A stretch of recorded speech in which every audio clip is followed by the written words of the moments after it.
It's time for Bringing the Heat with Bryan Nolen.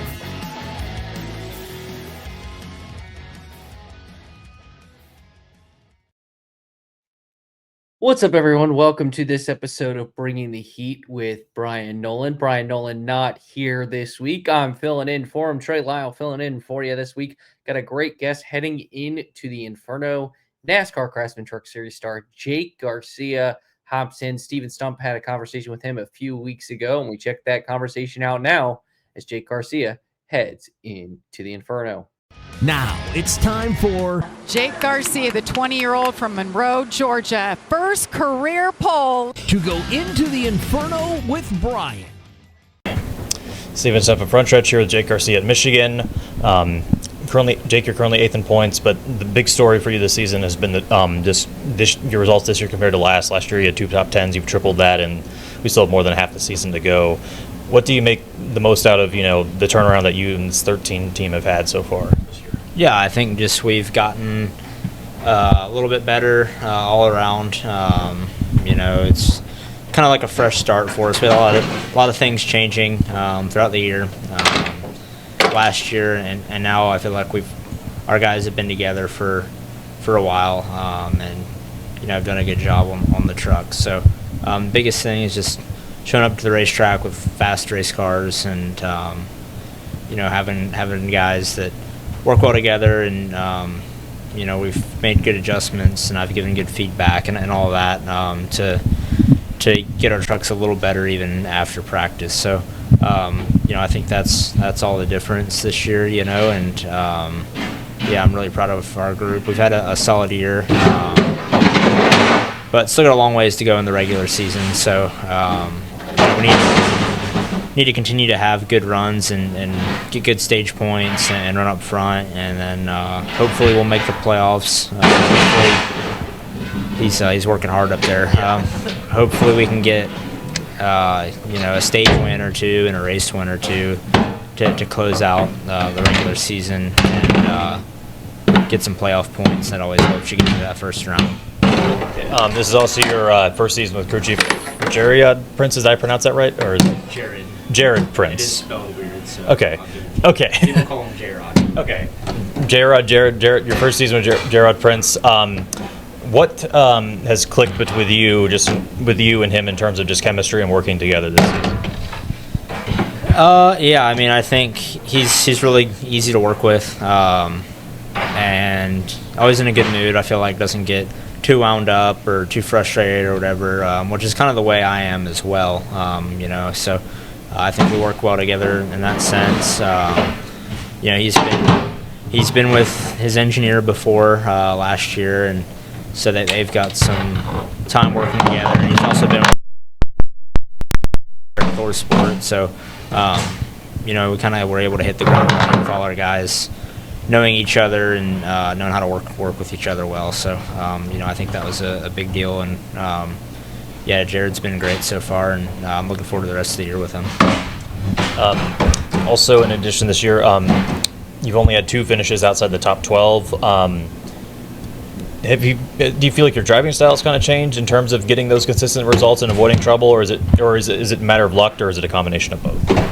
No, my driving style hasn't changed any. I've always been, I feel like, pretty good at least finishing races, even if we don't have the best day. But I feel like throughout my truck series career, I haven't been involved in too many accidents, and have managed to keep my stuff pretty clean. Maybe that's a little bit of luck, but I feel like that was a little bit the case last year. Our 2 runs outside the top 12 have both been getting crashed, and I don't think either of those were of our own doing. So, we've had good runs so far, and it seems like if we start off slow, we can make good adjustments and end up being close at the end of the race. And as of right now, you're 8th in points, 52 points above the current playoff cut line. How do you balance, racing for points and having enough points to make the playoffs in 2 months' time, but at the same time also being able to go for wins and getting your first win? Yeah, I don't know. It's kind of tough because if 2 guys behind us win, all of a sudden we're out. So it could get hairy for us for sure, and that's why I want to keep getting good points and maybe pass a couple guys ahead of us, to get that buffer a little bit, because I think it's more spots than points right now. Obviously, 52 isn't huge with 6 races left. That could dry up after a couple wrecks or whatever. Like, it could be done like that. So, definitely need to have good runs and try to beat a couple guys. That way, if 2 guys do get wins, that isn't me, that's outside the cut, we can still be safe, because I felt like we were in a better spot with that. And then last week, the 71 won, and all of a sudden we're like really close to the cut line. So I think it's important for us to keep our head in the game, and continue to have good runs and get good points. Really focus on that. Noise is kind of distracting. Oh yeah. And Rockingham tied your career best in second, won your first pole, led a good portion of that race. That's your best run of the season. How you came close to winning there? How close do you feel like you are to winning now? Yeah, I mean, I think we can win any week. If we do everything right and have a good truck, and things fall our way. I think our truck was obviously fast enough at Rockingham, and I think we did a really good job strategy-wise. Just got beat on fuel mileage, so. I think we clearly could have won that race, if it had been a lap difference. So, I think we're capable of winning. But the biggest thing is I don't think we've had that speed that we had at Rockingham, like every week. It's only maybe we've had that 3 or 4 times this year. And some of these guys, have speed like that and are running up front every week. And I think that's what we need to do to put ourselves in position and give ourselves a good good odds at winning midway through the race, and that way, if we do that enough times, eventually we'll get a win. Is there any of the races up next in the 6 weeks before the playoffs? Are there any of those you're looking forward to in particular? I really like Richmond and IRP. Those are two really good tracks for me. The road courses, I've ran 3 road course races in my life. I don't love them. I don't hate them. I think they're just another race, and like anything else, I think you've got to have your car good, but I definitely think there's some room for improvement driver-wise with my limited experience there. But I think a lot of these other guys in the field haven't ran a lot of road courses either, so I think we can have good runs at any of these tracks coming up. I've ran well at Pocono before, so I'm looking forward to all the races to end this regular season, and hopefully we can have some good runs, And how would you look at a race like Lime Rock? It's a road course, which you've said you don't have experience on, but this is going to be a weekend where almost no one's going to have any experience on that track. So, is that kind of even though you may not have too much experience on road courses, do you feel like could be a potential opportunity as well? Yeah, I mean, I think they're all opportunities, but the biggest thing about Lime Rock, I think, is just going to be keeping your truck on the road.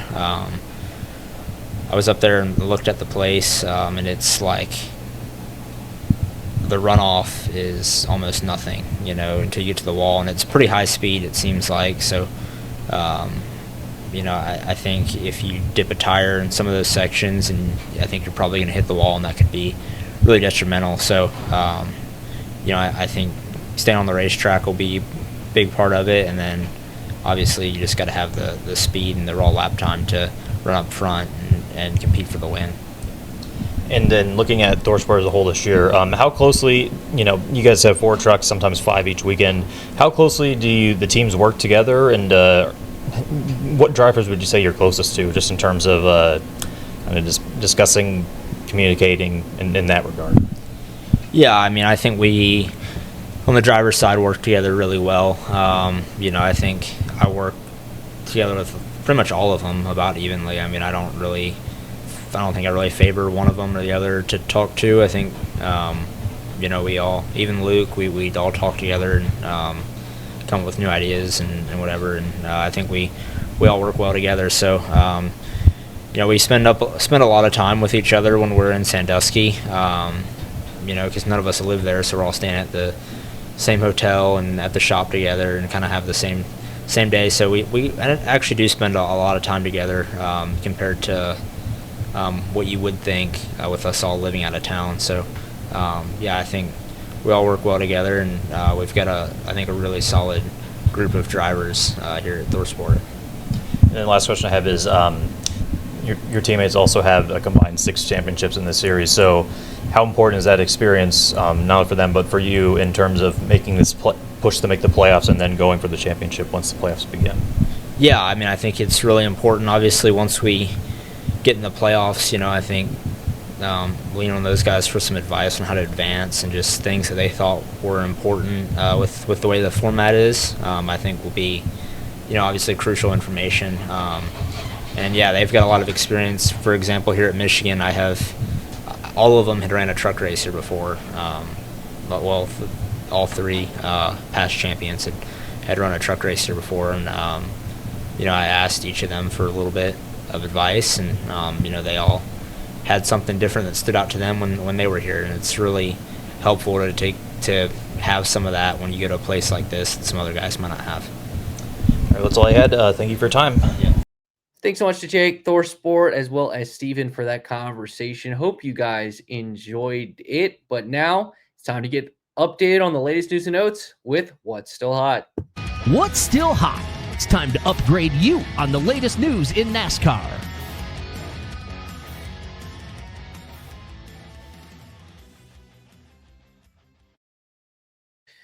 Joining me now, you typically hear him host Stock Car Scoop.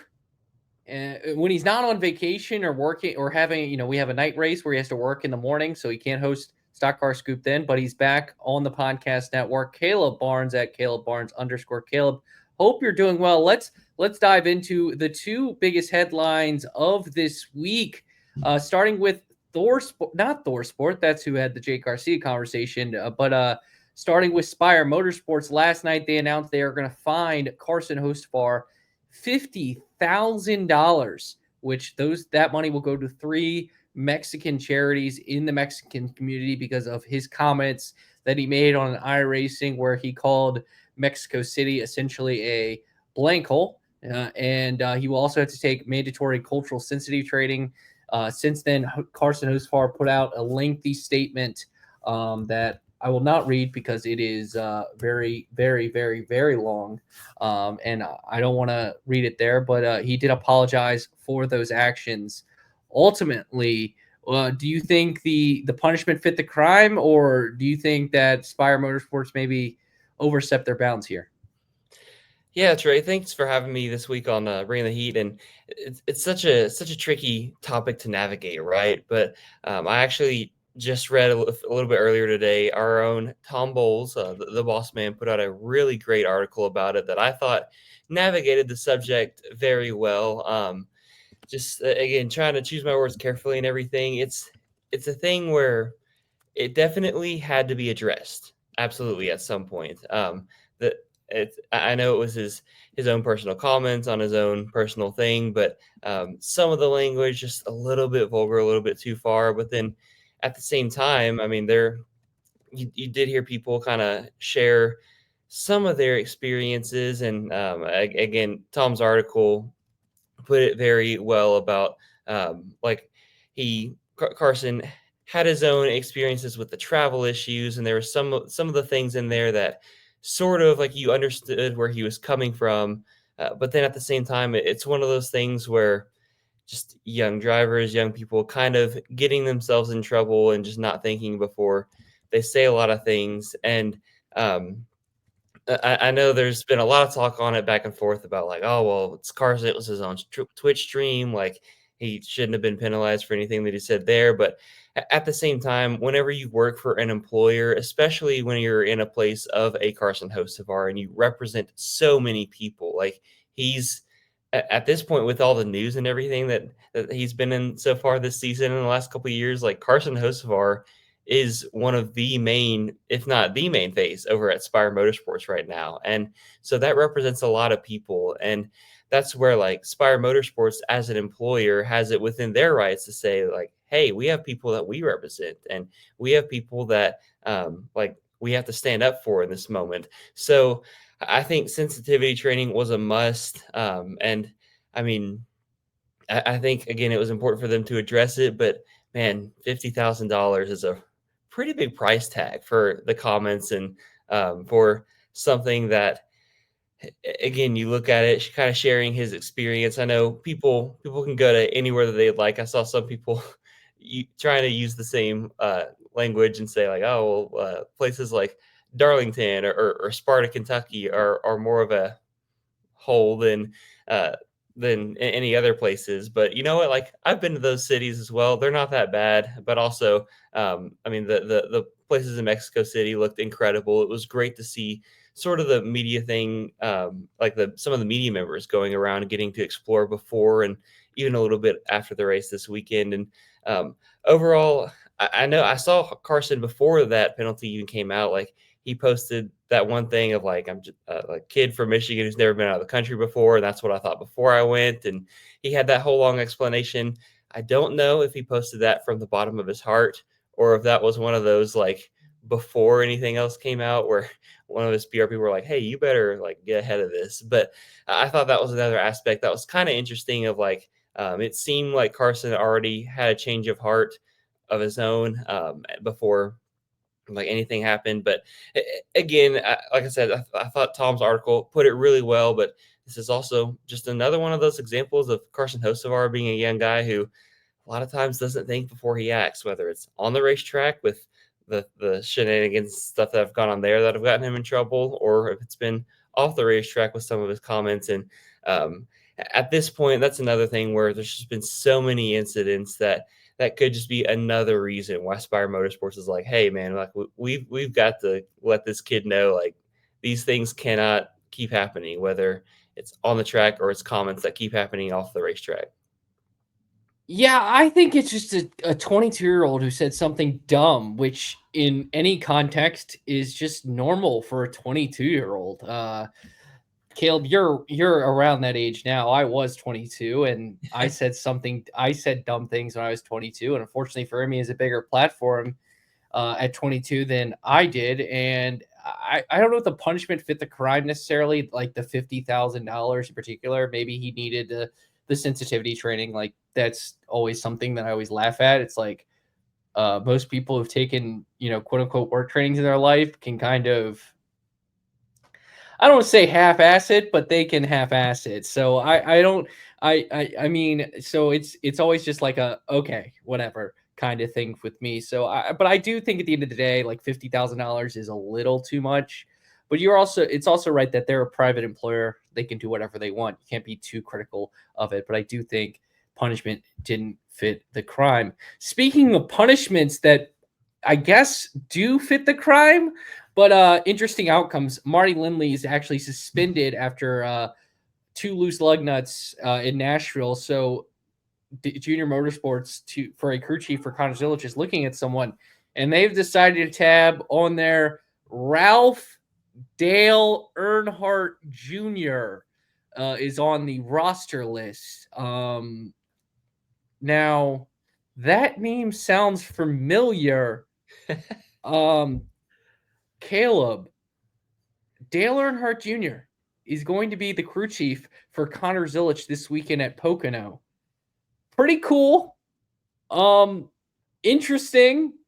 Something I didn't expect, but here we are. What did you think of that?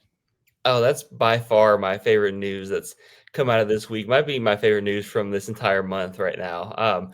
I mean, all for it. What else? Like, I don't want to sell the job of the crew chiefs short because they do so much, and there is a lot of things that the crew chief can still do to help prepare for this race and to put into the car setup. Like Dale Jr., for all intents and purposes, could honestly just simply be the guy telling Connor, like, hey, because Pocono is one of those tracks where it's big enough that you can pit before the stage ends. And I mean, Dale gets to have a little bit of fun with strategy. I'm sure, again, they'll have a plan going into it, but he gets to be the guy that as things unfold, and he can tell Connor when to pit, and he can kind of talk to his friend and say like, hey buddy, how's it going in there and everything. And it's kind of almost like a Doc Hudson in Cars. I saw a picture, someone put that on, where you got the former racer sitting on the pit box and everything. And I think it's an awesome thing. I will say also, don't sell Dale Jr. short with, like, again, these racers know a ton about race cars, and I'm sure he helps work on these things. So I'll be curious to see what sorts of things that he adds to the input for the 88 team and the 88 car. But man, this just seems, I wish he would have put on his like entry list. I wish he would have put it as Ralph Dale Earnhardt Jr. or something like that. Like change it up a little bit. I'm pretty sure that's what it's listed as on, it is? on the crew, as Ralph Dale Earnhardt for the race. It's quite interesting. I think for him it's going to be very interesting to see how it all shakes out. But yeah, I'm pumped to see it. I think the good news is with the resources that Dale Earnhardt Jr. has at Junior Motorsports, I think they'll have some engineers helping make decisions for them. But this is something that's very, very, very unique. Something else unique is reporting from Jordan Bianchi of The Athletic. His counterpart, by the way, Jeff Gluck of The Athletic, joined the latest episode of Happy Hour, so make sure you check that out. But, of course, he reported, Jordan Bianchi did, finalizing a deal to race on a street course next year in San Diego, California, returning to Southern California after a multi-year absence after the loss of Auto Club. Your thoughts on the street race, which has long been rumored for San Diego, appears to finally be in place. So Chicago last year there, now heading to San Diego next year. What do you think about that? Again, I'm all for it. I think it's a great idea to kind of keep that event fresh and keep moving it around every so often, and trying to maybe take it to areas that either don't have racing as much or have a little bit of a racing drought. And Southern California is one of those without Auto Club at the moment. So I think that's a really, really important market to be in, as well as Chicago. And the Chicago street race has been fun. We'll see how it goes in year 3.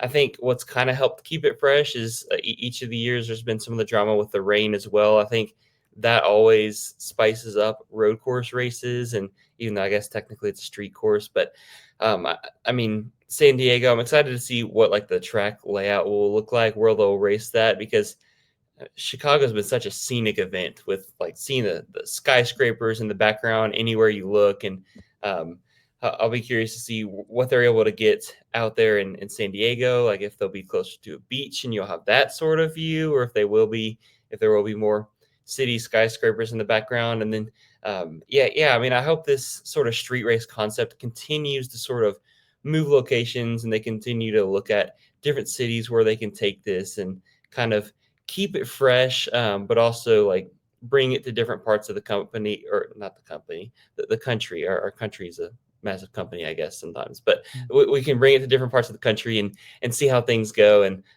who knows, maybe they'll continue to move it around and try out some places like New York, or I'm trying to think of other cities. I mean, it'd be cool to see one in like Washington, D.C., like going through the nation's capital, stuff like that. Yeah, I think this is going to be expansive on how they do it. I think you summed it up pretty well there, Caleb, as the company NASCAR is going to maybe travel around the country, and next stop is San Diego. Well, they were in a different country this weekend, and obviously the headliner in terms of a driver was obviously Mexican Daniel Suarez in Mexico City, the man from Monterrey in Mexico, of course, winning the Xfinity race. He had some unique thoughts after that race for a soundbite of the week. Well, Tony, what angered you at the end of the race? What did you take issue with? What the hell do you think I was mad about? Dumb little runs us clear down to the infield. He wants to about everybody else, and he's the one that drives like a little. I'm going to bust his ass. Thanks, Tony. Thank you. And short track races. It's time for the soundbites of the week. I answered already this in Spanish, and I want to tell you, in more than 20 years of a career, I have never experienced what I experienced today. When I took the lead, I was able to hear the people like they were right here, especially not just in the stadium. In the stadium was huge, but also in corner number 1 and 2 and 3. It was unbelievable. I got goosebumps, and I felt so blessed, and I was like, oh my, I have never had that feeling in my life. It was unbelievable. And then I had to really talk to myself and say, hey, Daniel, focus, don't get distracted, because it's so much people, Mexican flags everywhere, Daniel's amigos everywhere, Pancho flags everywhere, people with signs that Vamos Suarez. I mean, it was unbelievable. So I really had to work with myself to do not get distracted. So yeah, it was unbelievable. I mean, this race was very special. I know it's Xfinity, the good one is tomorrow, but this is a very special race for me. So obviously, this was Daniel Suarez crowning moment. I said last week, I think when I was co-hosting with Brian, he would win the Xfinity race as kind of his crowning moment of the weekend. But take us through watching that moment. Kind of, I think ultimately maybe the biggest takeaway from the weekend is Daniel Suarez winning the Xfinity race and his kind of crowning moment, arguably of his career, despite the fact he's won an Xfinity Series championship, despite he's fact won multiple Cup races. This feels like, the signature moment. The fact that the kind of uniqueness that we got, because we've had drivers win in their hometowns, but no one win in their home country, kind of like this. What did you think of that emotion that he showed and kind of describing it as so unique? And it was kind of just a very unique moment for NASCAR, because I don't think there's never been anything like it really ever. Yeah, it was just a really cool moment because, Daniel's story, everybody knows it, but at the same time, it's been incredible just to see his journey from the first initial move to the United States to where he was like watching cartoons to kind of help him learn the English language, and just to the ambassador that he's been for Mexico and for any Mexican fans, both outside of the country, but also a lot of the Latin American population as well. And just the connection that he's had at some of those races, especially like in the southern part of the United States and in California and Texas and places like that. And he hasn't had any moments like that in any of these series, in the Cup Series, the Xfinity Series, anything like that in his time so far.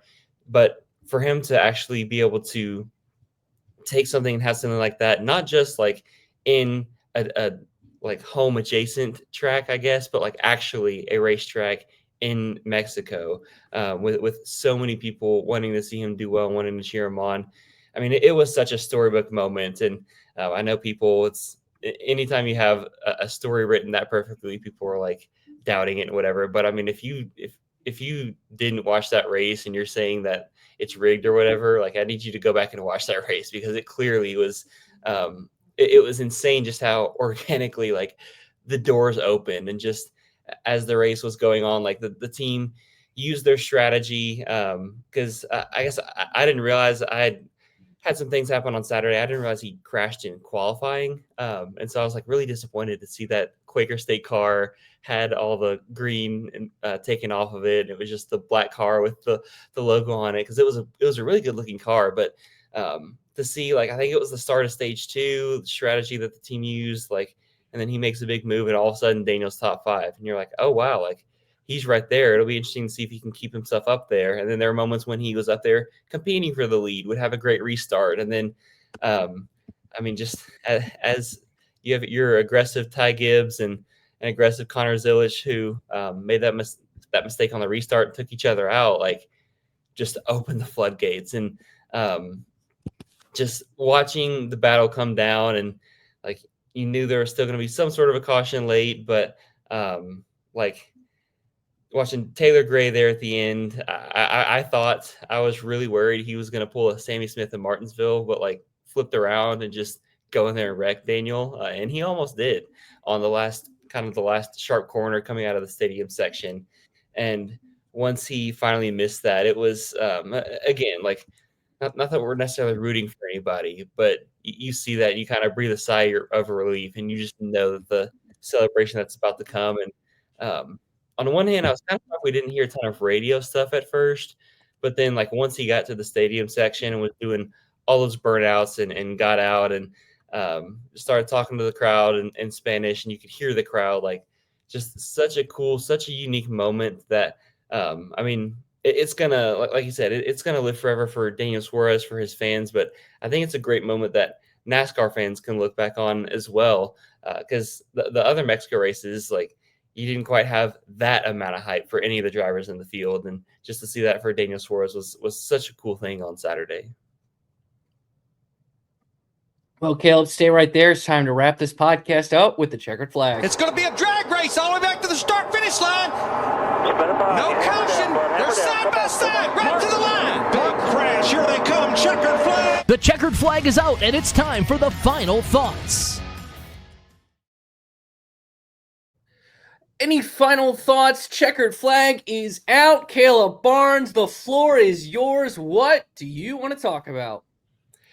Ooh, that's a good question. I mean, there's always a million things I could talk about, or sometimes there's all those thoughts just go away whenever you ask me the question. But I think just with all the travel issues that happened this week, I hope NASCAR takes this as a learning experience and is able to just plan logistically better, because I think that was still kind of the main thing that had drivers going into it wary about the event. And even still taking away from it, they might still be like, hey, that race was really cool, but man, that travel was not the greatest. And so I hope NASCAR is able to get that figured out for whatever race, whether we return to Mexico next year, whether we go to Montreal. It was kind of funny.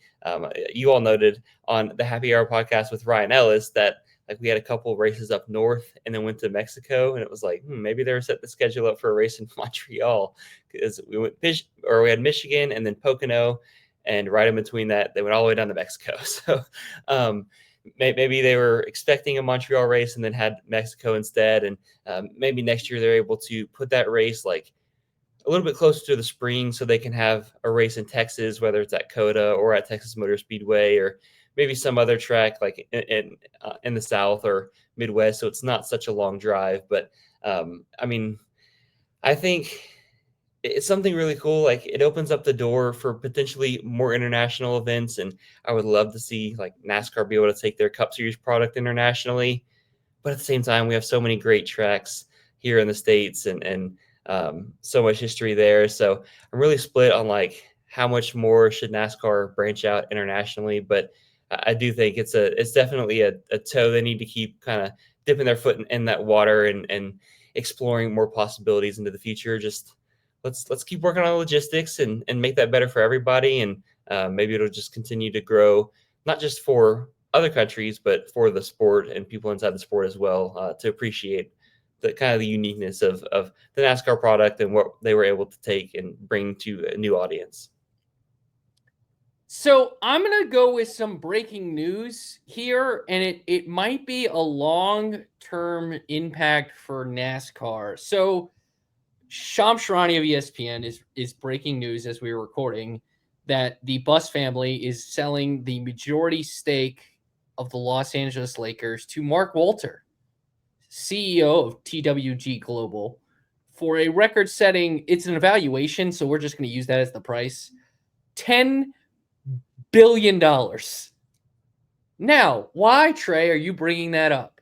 Well, fun fact, Mark Walter is the co-owner of TWG Motorsports, which is the parent company of Andretti Indy, Cadillac F1, and has investment in, do you know what NASCAR team, Caleb? I believe it's a motorsports company that's grown quickly into 3 organizations. It's Spire Motorsports. And so all I'm going to say is, for anyone out there that thinks Spire Motorsports cannot keep Carson Hocevar and he's going to replace X team and a big team, you may watch out, because if they have that much money, then they can do whatever they want. And I'm going to end with that thought, is that I really don't think Carson Hocevar is going anywhere unless Spire really doesn't want him anymore. And because if that man has that much money, only like 0.000001 probably would keep Carson Hocevar, because that's a lot of money. Or you could flip it and say, well, he's spending money elsewhere. Maybe he won't spend it here. We're seeing that with another race team in Roush Fenway's Keselowski Racing, where the Fenway Sports Group just sold one of their best player, or traded one of their best players because of money and a contract dispute. So maybe it could be the other way around, but I needed to fit that in there somehow in this show, and I figured out a way to do it. So Hey, that was smooth. They're spending a lot of money on motorsports too, just like they are. And that's still like 0.1% of what he just spent on the Los Angeles Lakers. But yeah, that will do it for this episode of Bringing the Heat. Thanks so much to Steven. Thanks so much to Jake Garcia at ThorSport. Caleb, you're back on Stock Car Scoop this week. You right, and you and I will be. We got some stuff cooking for frontstretch.com. I'll just leave it at that. Yeah, Brian in the kitchen. Brian returns next week to Bringing the Heat. I think I'm going to co-host that one with him. So tune into that. Signing off for now. Anything else you want to plug before we get on out here that I forgot? Are you you're not covering a race this weekend, right? I am not. No, I just here regular old me. I'll be at the watch party. Probably for sure Mike Neff will be there. So tune into that on the Front Stretch YouTube page. And signing off for now, for Caleb Barnes, I'm Trey Lyle. Adios, everybody.